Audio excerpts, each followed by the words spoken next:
Let's talk about something important, something that affects millions of men, especially as they get older, but often gets pushed into the shadows.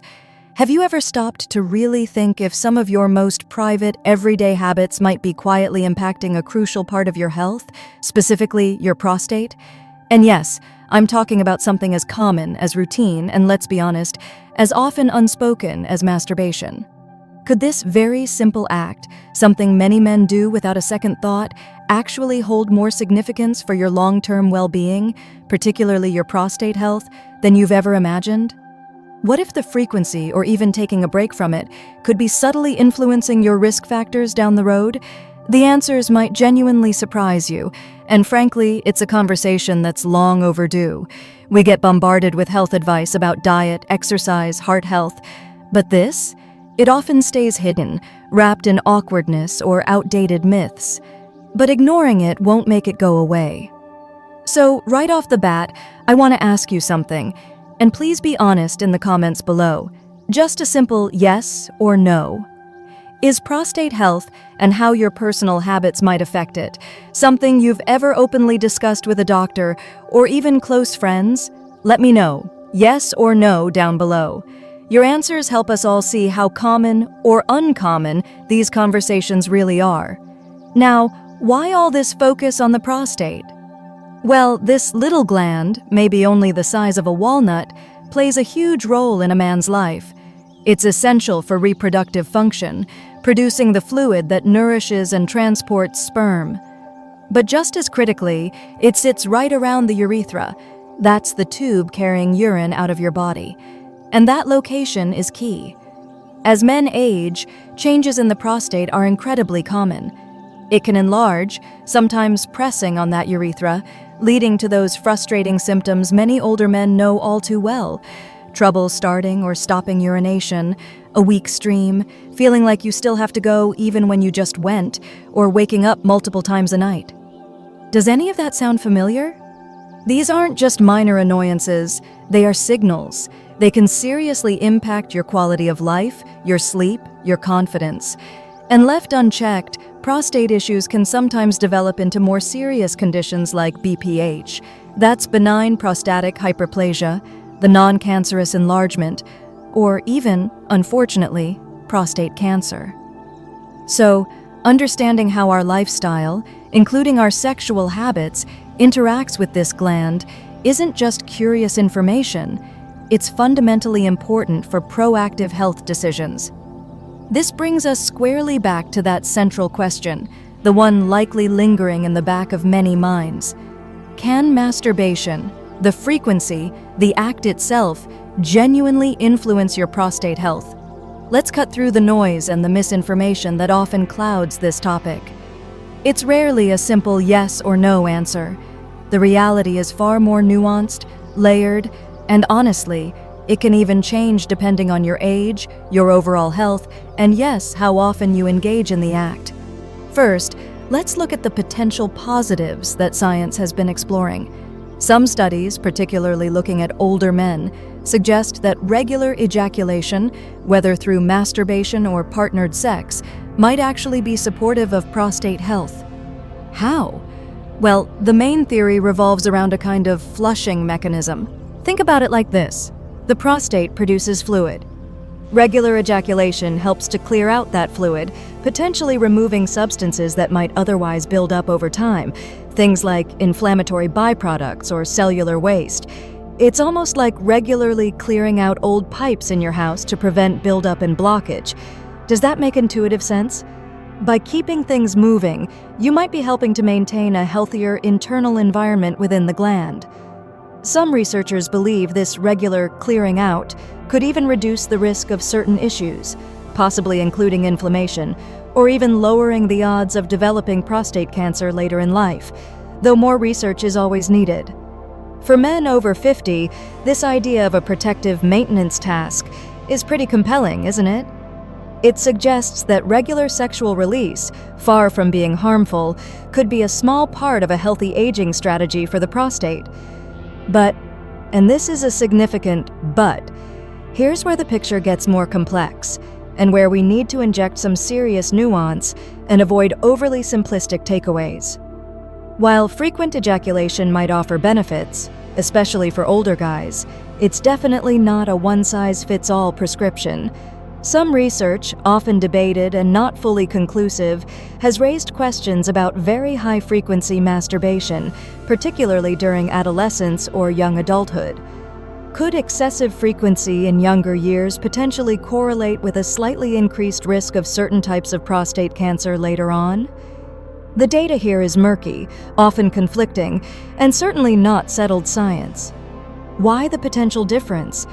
Experts theorize it could involve complex factors like hormonal fluctuations during critical developmental periods, individual genetic predispositions, or how one person's body responds physiologically to constant stimulation versus another's.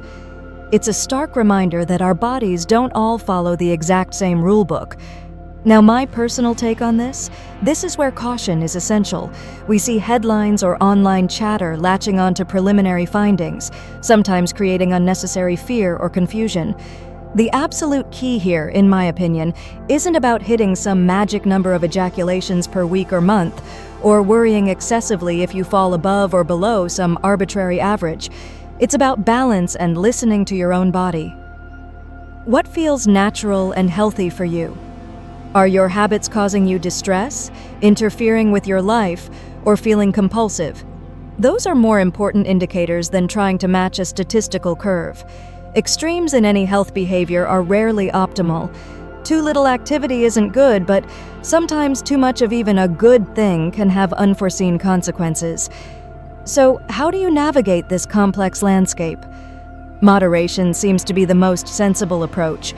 Regular release might be beneficial, but the definition of regular is personal. If you're genuinely concerned that your habits might be excessive or potentially harmful, don't rely on internet forums or anecdotal stories. Please talk to a trusted healthcare provider. They can offer personalized guidance based on your actual health history, age, and risk factors, not just general statistics. Remember, your prostate health is deeply intertwined with your overall lifestyle. Diet, exercise, stress management, sleep quality. Focusing only on sexual frequency misses the bigger picture. Supporting this vital gland requires a holistic approach. Now, speaking of extremes, have you heard about this trend, the 30-day abstinence challenge? It pops up in wellness circles, with guys claiming it offers incredible benefits. Resetting the mind, boosting energy, sharpening focus, even renewing motivation. The idea is simple. Stop all sexual release, including masturbation, for a full month. But does taking this kind of break actually do anything beneficial for the prostate itself, or is it more about psychology? Let's be really clear here. Based on current scientific understanding, there's very limited, if any, robust evidence to suggest that abstaining from ejaculation for 30 days causes significant, measurable physical changes to the prostate gland itself.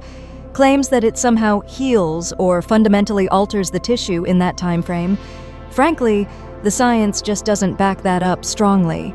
Be very wary of anyone promising guaranteed physical health miracles from short-term abstinence alone. However, that doesn't mean the experiences people report aren't real. Many men do describe feeling different after a period of abstinence, but these reported benefits, increased energy, mental clarity, feeling more grounded, a stronger libido returning afterward, seem to lean much more towards the psychological and emotional realms, rather than direct physiological changes in the prostate. And this mind-body connection is powerful, no doubt about it. Feeling more mentally centered can lead to lower stress levels, better sleep, and healthier choices overall, which absolutely indirectly supports prostate health and hormonal balance. For some, taking a break might interrupt compulsive patterns or help them reassess their relationship with sexuality, leading to positive shifts in awareness and behavior. It could feel like rebooting a system that was running on autopilot. But, and it's a big but again, this is intensely personal. Not everyone experiences these positive effects. Some men might find abstinence leads to frustration, distraction, anxiety, or simply no noticeable change at all, which can be confusing.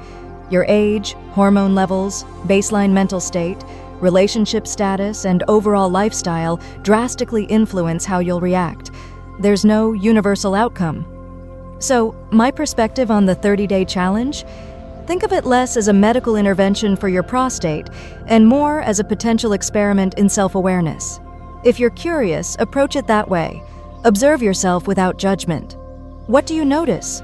Do you gain insights into your habits, triggers, or emotional patterns? Great. Use that information. Do you feel no different or even worse? That's valuable information too. It tells you that regular release might be a healthy, natural part of your equilibrium. The real value, if any, likely lies in the pause for reflection, a chance to reconnect with your body and mind, rather than in any magical physical transformation of the prostate gland in just 30 days. It's about making choices that feel aligned with your long-term well-being, not just following the latest trend. Now, let's shift gears slightly and talk about something incredibly common as men age: BPH, or benign prostatic hyperplasia. This non-cancerous enlargement of the prostate affects a huge number of men, often starting over 50. And while benign means non-cancerous, the symptoms it causes are anything but benign for your quality of life.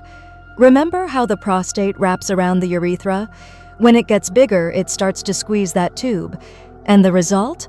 All those frustrating urinary issues we talked about earlier, the weak stream, the stopping and starting, the urgency, the nighttime trips to the bathroom, the feeling of never quite emptying the bladder. It's exhausting, it's disruptive, and it can really start to wear you down.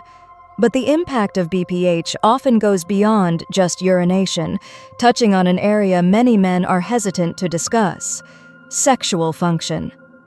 An enlarged prostate can sometimes lead to reduced libido, difficulties achieving or maintaining an erection, less intense orgasms, or even discomfort during ejaculation. This can understandably lead to feelings of frustration, embarrassment, or strain in intimate relationships. It's crucial to understand this is not your fault. It's a common physiological change, not a personal failing. The really good news? BPH is highly manageable. There are many effective options, from simple lifestyle adjustments like dietary changes or fluid management, and natural approaches to medications and minimally invasive procedures. The absolute worst thing you can do is ignore the symptoms or suffer in silence out of embarrassment. If you're experiencing persistent urinary or sexual changes, please see a healthcare provider. Get checked out. Discuss your options. Taking action is a sign of strength, not weakness.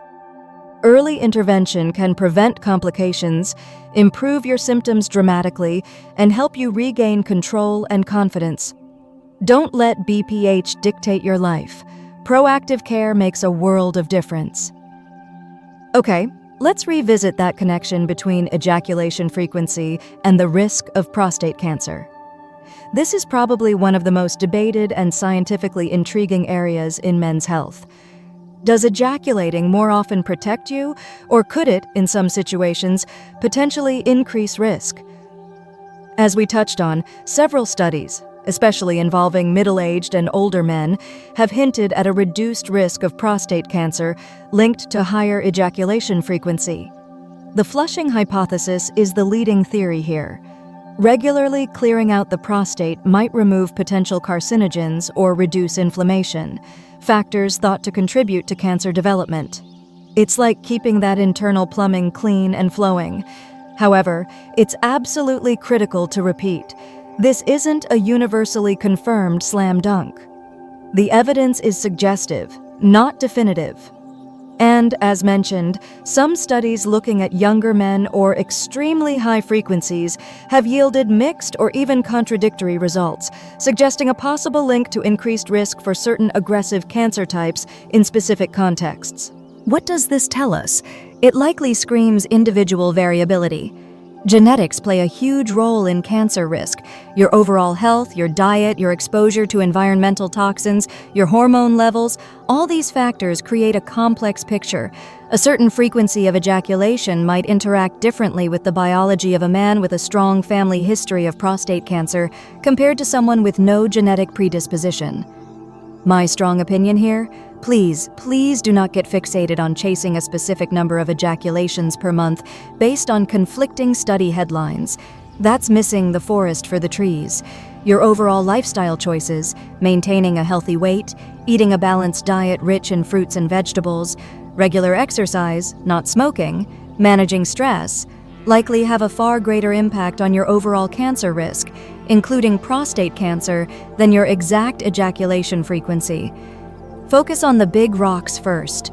Use the potential benefit of regular ejaculation as maybe one small part of a healthy lifestyle, but don't make it the centerpiece or a source of anxiety.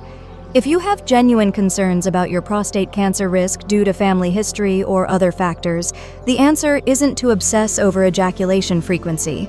It's to have an open conversation with your doctor about appropriate screening, like PSA tests and exams, and personalized risk reduction strategies. Ultimately, this isn't about fear, it's about informed awareness and balance. Find a sexual routine that feels natural, healthy, and sustainable for you within the context of an overall healthy lifestyle. And that brings us to a crucial piece of the puzzle: nurturing a healthy, balanced sexual lifestyle overall. Sexuality for many men is deeply connected to identity, emotional well-being, and vitality. Beyond just pleasure or reproduction, a healthy approach to sexual expression, whether solo or partnered, can genuinely support your prostate and overall health. How? For one, sexual activity, particularly orgasm, triggers the release of endorphins, those natural mood boosters. This helps reduce stress and promote relaxation. Why does that matter for your prostate? Because chronic stress messes with your hormones, like cortisol, and can contribute to inflammation throughout the body, potentially impacting prostate health. Lower stress equals better hormonal balance, equals a happier prostate. Furthermore, in partnered relationships, sexual intimacy fosters emotional connection, combats isolation, and strengthens bonds. This emotional well-being has powerful ripple effects. When you feel connected and supported, you're often more motivated to make healthier choices in other areas: better diet, more exercise, better sleep. It's all interconnected. And yes, there's the mechanical benefit we discussed. Regularly expelling prostate fluid helps keep the internal system functioning smoothly and may reduce stagnation. So, healthy sexual activity can be seen as part of a holistic self-care routine. However, and this is vital, a healthy sexual life isn't just about frequency. It's about quality, communication, mutual respect, and self-awareness. Feeling pressured, anxious, or disconnected during sex isn't healthy, no matter how frequent it is. Finding a rhythm that feels right for you and your partner, if applicable, built on understanding and empathy, is far more beneficial. Maybe for you, that means exploring different forms of intimacy beyond just intercourse. Maybe it means focusing on rebuilding confidence after a health issue. The key is listening to your body, respecting its signals, and approaching sexuality as an evolving part of your overall health journey, not a performance metric. If you're ever unsure if your sexual habits are supporting or hindering your health goals, don't guess. Talk to a healthcare professional. There is absolutely no shame in seeking guidance on sexual health.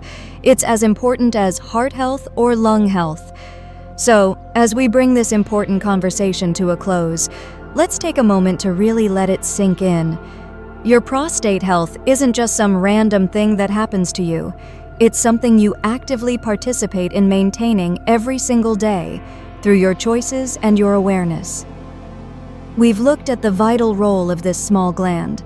We've explored the complex, often misunderstood relationship between masturbation, ejaculation frequency, and potential prostate effects, the possible benefits of flushing, the nuances around age and frequency, and the need for balance over extremes.